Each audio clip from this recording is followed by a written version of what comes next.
بسم اللہ الرحمن الرحیم۔ لبیز وائز کے معزز سامعین السلام علیکم۔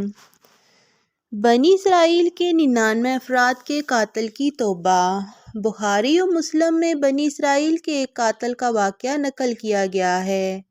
حضور اکرم صلی اللہ علیہ وآلہ وسلم نے اللہ کے یہاں توبہ کی قبولیت سے متعلق صحابہ کرام رضوان اللہ علیہم اجمعین کے سامنے بنی اسرائیل کے ایک قاتل کا نہایت خوبصورت اور ایمان افروز واقعہ بیان فرمایا کہ بنی اسرائیل میں ایک شخص چوری اور ڈکیتی اور قتل میں بہت مشہور تھا۔ نہایت معمولی بات پر کسی کو قتل کر دیتا تھا۔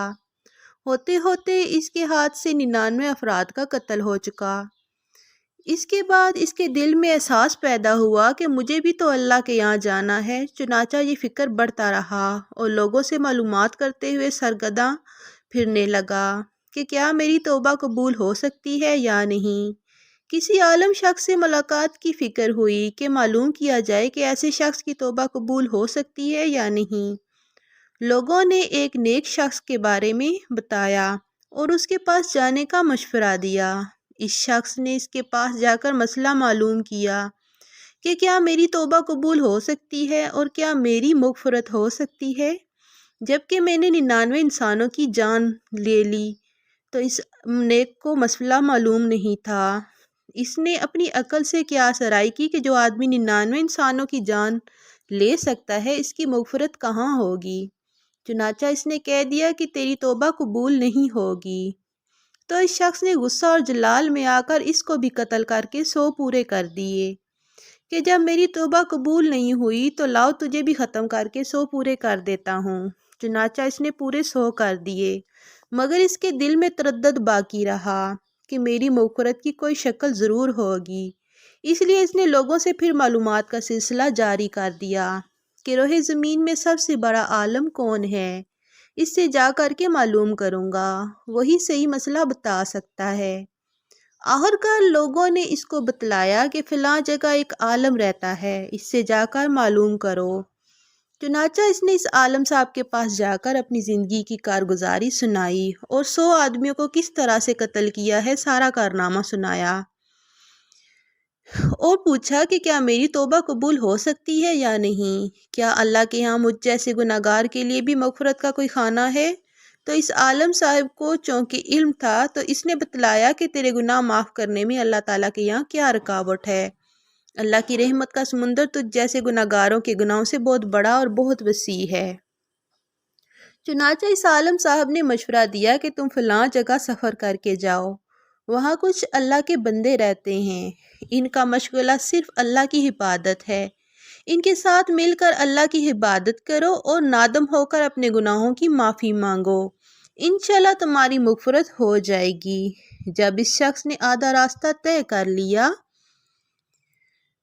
تو ملک الموت آ گئے اور اس کی موت ہو گئی۔ اب اس کی روح لے جانے کا مسئلہ کھڑا ہوا۔ آسمانوں سے رحمت کے فرشتے بھی آئے اور عذاب کے فرشتے بھی۔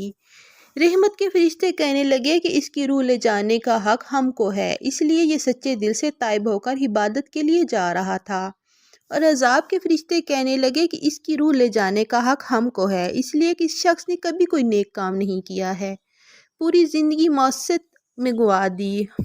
اسی دوران آسمانوں سے آدمی کی شکل میں ایک فرشتہ آیا۔ بعض روایت سے معلوم ہوتا ہے کہ یہ آنے والا فرشتہ حضرت جبرائیل علیہ السلام تھے۔ چنانچہ اس فرشتے نے تشریف لا کر ان دونوں طرح کے فرشتوں کے درمیان یہ فیصلہ کیا کہ دونوں طرف کی مسافت ناپ کر کے دیکھ لو، جہاں سے آ رہا ہے وہاں کی مسافت قریب ہے یا جہاں جا رہا ہے وہاں کی مسافت قریب ہے، لہٰذا جہاں کی مسافت قریب ہو اس شخص کو وہاں والے فرشتوں میں شمار کیا جائے اور وہ فرشتے اسے لے جائیں۔ چنانچہ دونوں طرف کی زمین ناپ کر دیکھی گئی تو جہاں جا رہا تھا وہاں کی مسافت جہاں سے آ رہا تھا اس کے مقابلے میں صرف 1 بالشت قریب ہے۔ چنانچہ فیصلہ ہوا کہ مقام معصیت سے مقام عبادت صرف 1 بالشت قریب ہے، اس لیے رحمت کے فرشتوں کو اس کے روح لے جانے کا حق ہوگا۔ چنانچہ اللہ کی طرف سے اس کی مغفرت کا اعلان ہو گیا۔ ایک روایت میں آتا ہے کہ قتادہ رضی اللہ تعالیٰ عنہ فرماتے ہیں، حسن نے فرمایا کہ ہم سے یہ ذکر کیا گیا ہے کہ اس شخص کے پاس جب ملک الموت آیا تو وہ شخص سینے کے بال اس سرزمین کی طرف گھسٹتا گیا۔ حدیث قدسی میں آتا ہے کہ میں اپنے بندے کے ساتھ اس کے گمان کے مطابق ہوتا ہوں، وہ مجھے جہاں بھی یاد کرے گا میں اس کے ساتھ ہوں۔ باخدا اللہ تعالیٰ اپنے بندے کی توبہ اس سے زیادہ خوش ہوتا ہے جتنی خوشی تم میں سے کسی ایسے شخص کو ہوتی ہے جس کا جانور بیاباں میں گم ہو کر پھر اسے مل جائے، اور جو شخص ایک بالشت میری طرف آتا ہے میں ایک ہاتھ اس کے قریب ہو جاتا ہوں، اور جو شخص اس ایک ہاتھ میرے قریب آتا ہے میں اس کے پاس باغ پھیلائے ہوئے دونوں ہاتھوں کے درمیان کی مسافت قریب ہو جاتا ہوں، اور جب وہ میری طرف چل کر آتا ہے تو میں اس کی طرف دوڑ کر آتا ہوں۔ معلوم ہوا کہ انسان جب بھی سچے دل کے ساتھ توبہ کرے گا تو اللہ تعالیٰ ضرور قبول فرمائیں گے۔